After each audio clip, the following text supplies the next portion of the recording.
La personalidad bajo el enfoque conductual de John Watson. Cabe destacar principalmente que el conductismo insiste en que solo deberían incluirse a las conductas que son observables en una teoría científica. Esta es una de las premisas principales de esta corriente psicológica.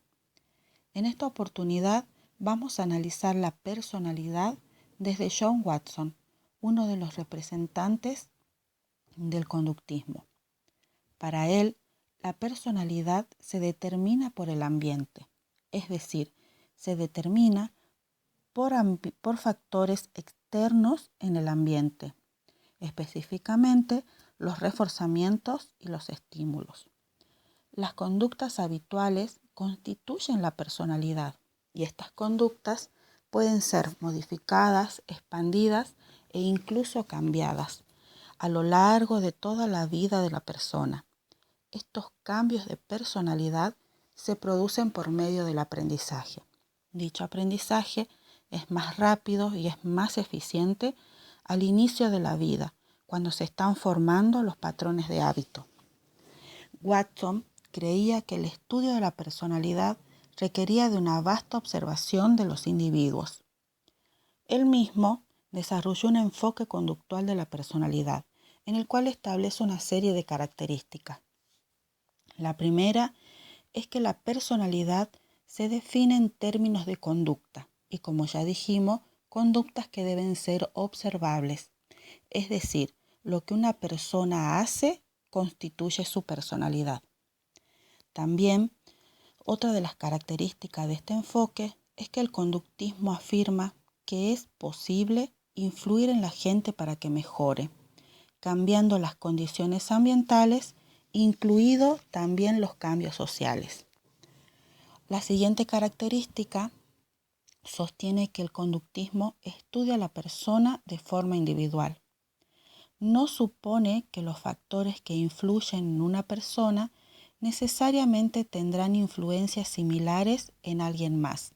Esto quiere decir que factores que influyen del exterior no necesariamente tienen las mismas influencias en todos los individuos.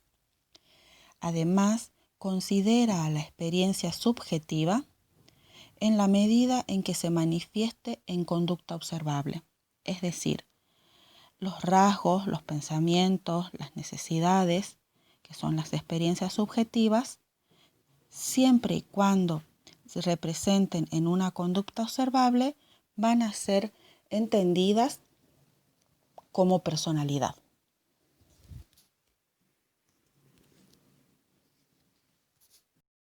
Watson nunca desconoció el rol de la biología en la conducta.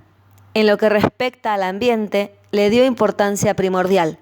Su conocida frase sobre este tema dice lo siguiente: «Dadme una docena de niños sanos y bien formados, y mi mundo específico para criarlos, y yo me comprometo a tomar cualquiera de ellos al azar y entrenarlo para que llegue a ser cualquier tipo de especialista que quiera escoger.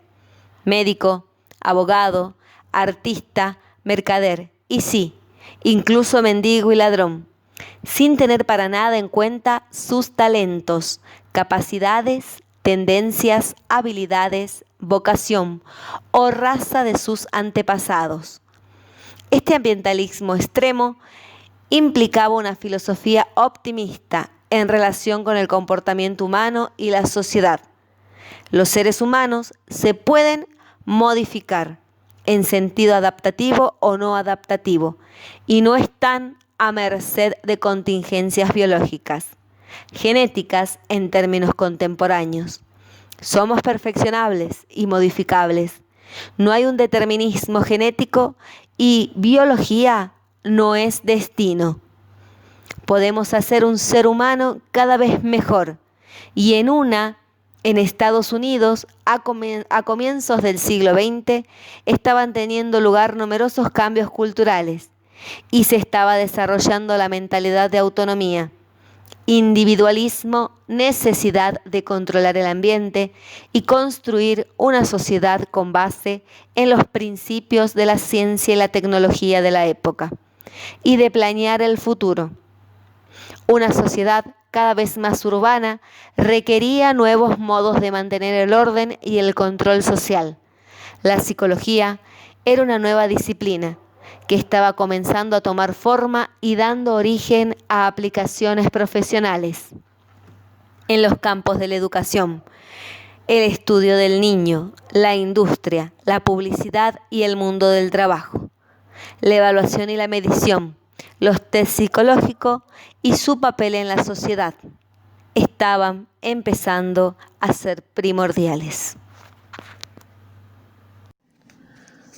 Como lo mencionamos anteriormente, Watson manifiesta su acuerdo con la teoría de John Locke sobre la tabula rasa, teoría de la personalidad, según la cual un recién nacido viene en blanco y es el ambiente el que determinará la personalidad debido a la moldeabilidad de éste, no solamente en la infancia, sino también en la etapa adulta.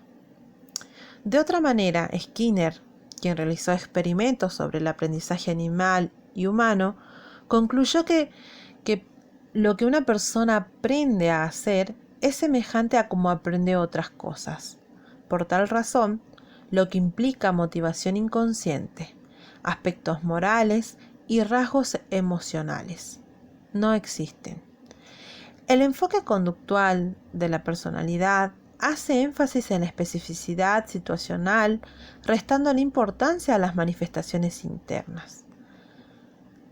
Finalmente, la visión de Skinner concibe la conducta como un producto incitado por el ambiente, donde se presentan diversos estímulos que pueden actuar como reforzadores que van a incrementar la incidencia conductual. Por lo tanto, el concepto estructural de la personalidad planteado por Hull en el modelo de estímulos-respuesta sostiene que los estímulos llegan a conectarse a las respuestas para formar lazos. A partir de esta asociación de estos lazos se establecen los denominados hábitos. La estructura de la personalidad está en buena parte conformada por hábitos o lazos de estímulo-respuesta. Otro concepto estructural que utilizó Hull fue el impulso definido como un estímulo capaz de activar la conducta. Por lo tanto, son los impulsos los que hacen responder a un individuo. Estos pueden ser primarios, es decir, los innatos, y los secundarios, aquellos que son aprendidos. Retomando nuevamente los primarios, van a hacer referencia a aquellas condiciones fisiológicas en el interior del organismo de cada persona, como por ejemplo el hambre, la sed, mientras que los secundarios son aquellos que van a ir adquiriéndose con la base en asociaciones de los impulsos primarios, como por ejemplo los temores, la ansiedad, el miedo.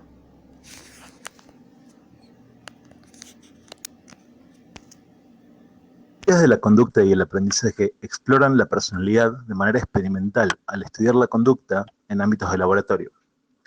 Los resúmenes de 225 métodos precisos reflejan un punto de vista empírico y la manipulación cuidadosa de variables bajo condiciones controladas y específicas de la personalidad en términos de hábitos que pueden ser aprendidos y desaprendidos.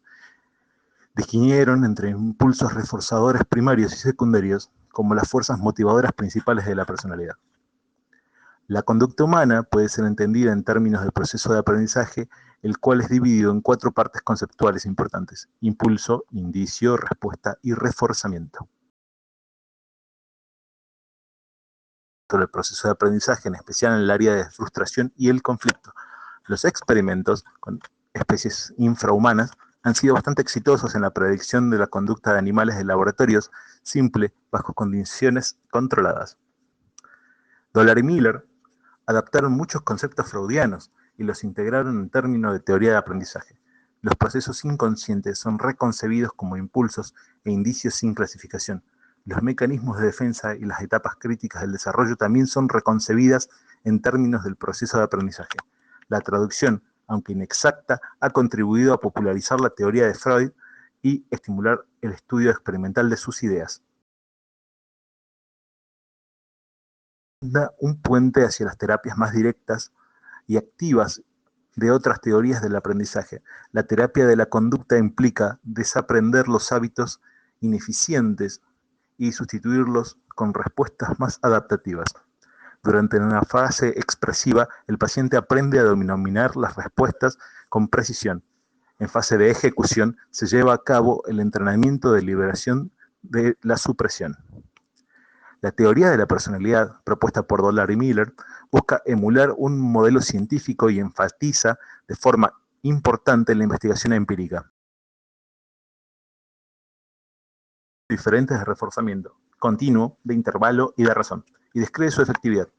Un programa continuo es más efectivo para empezar a desarrollar una conducta, pero uno de razón variable es más eficaz para mantenerla. Skinner también describe los efectos de los reforzadores condicionados generalizados y distingue entre reforzamiento positivo, negativo y castigo.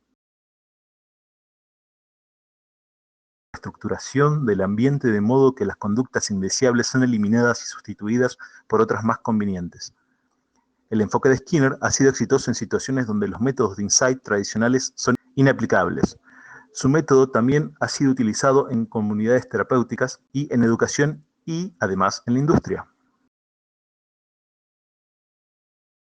Una utopía social, una sociedad ideada de manera conductual que emplea un programa de reforzadores positivos para moldear la conducta. En sus especulaciones utópicas, la declaración de Skinner refleja supuestos filosóficos, al igual que generalizaciones científicas, al no permitir ninguna excepción e invocar valores y compromisos éticos. Es claro que la teoría de Skinner evoluciona de las investigaciones experimentales de laboratorio y emula un enfoque científico estricto. Sin embargo, Skinner ha reconocido los supuestos filosóficos que subyacen en su teoría.